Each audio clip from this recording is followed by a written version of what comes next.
Here's a message from Jennifer on Facebook. She says, I wish you'd address how people are lumping all members of the Islamic faith in one group as part of the discussion. We have Catholics, Episcopalians, Mormons, and so on. Do we lump them all in the same category? Muslims come in all stripes too. The terribly misguided criminals who bombed the World Trade Center are just like those terribly misguided Branch Davidians. Right. Mm-hmm.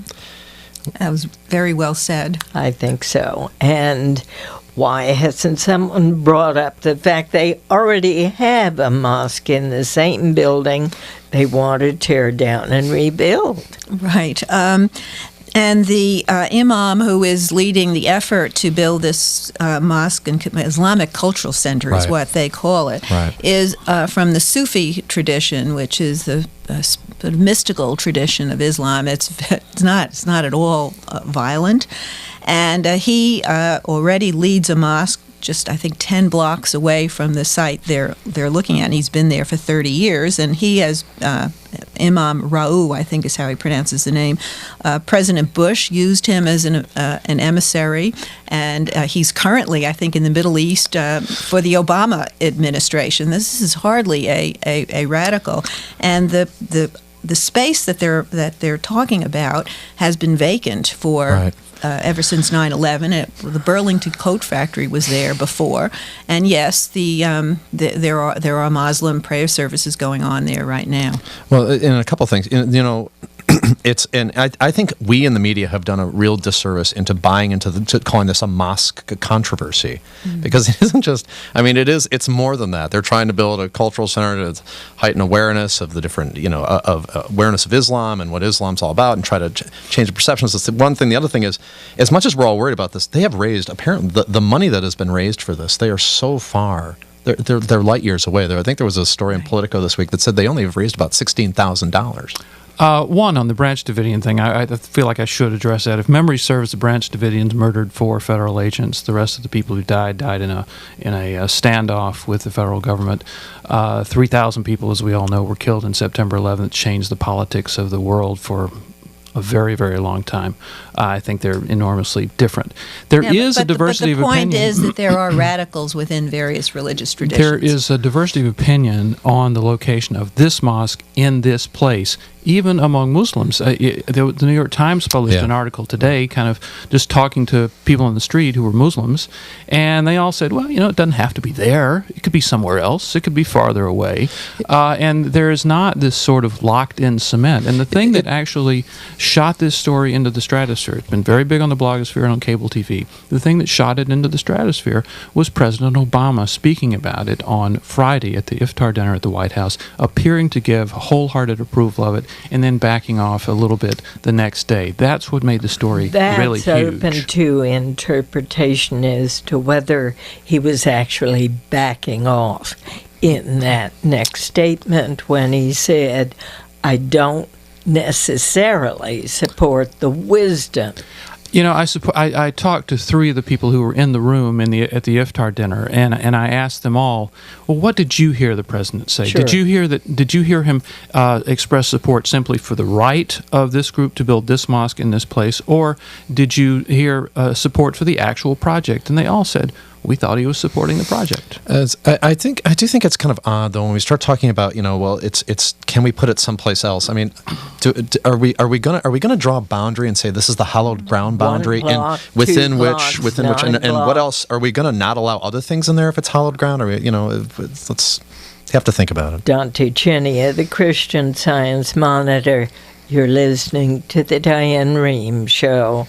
Here's a question from Facebook. Is it true that 31% of Republicans think that President Obama is a Muslim? Why has a total lack of thinking and intelligence become the mainstream of the Republican Party? Is that true? Byron? I'm looking at my Pew Forum report right now, and I believe it says roughly a third of conservative Republicans, 34%, say Obama is a Muslim. So the number of Republicans is somewhat smaller than that, but it is a significant number and more than Democrats. It's conflated with the fact that they just don't like him and they don't like his policies. That poll is really interesting, though. In independents, the number had risen. The number of independents who believed Obama was Muslim. Can I give my theory on this? Sure. Obama is the first president with Muslim roots, and it's simply undeniable. And it was something that in the campaign, he came to public view, public prominence at a time of concern about interest in Islam among the American people, obviously after September 11th. During the campaign, it was something that they didn't want to talk about. Critics could face ostracism simply for pronouncing the president's middle name.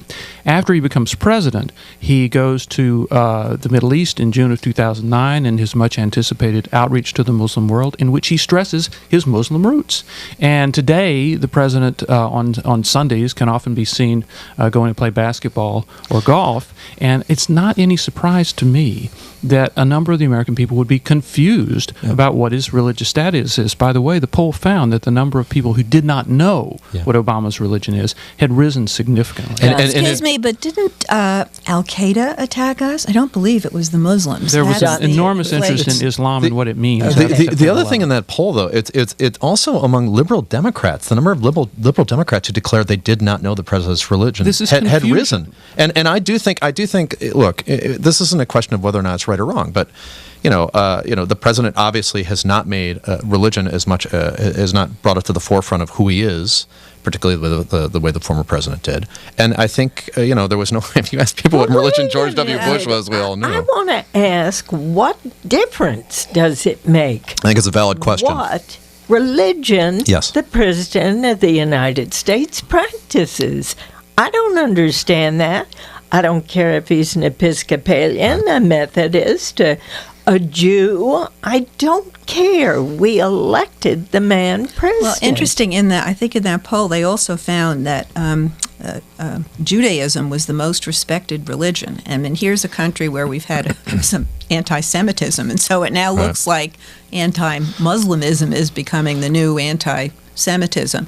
I think, that's the contrast to President Bush, who to many people thought that he overdid I think that's his right. religion. And Pew polled that kind and of stuff President too. Reagan didn't go to church, and that didn't seem to bother anybody. So maybe if it's conservatives who are the most upset here, if it's one of their own who doesn't go to church, doesn't matter. I don't know. I find myself wondering about the fact that right after the president was first elected, Rush Limbaugh began to call him President Hussein Obama.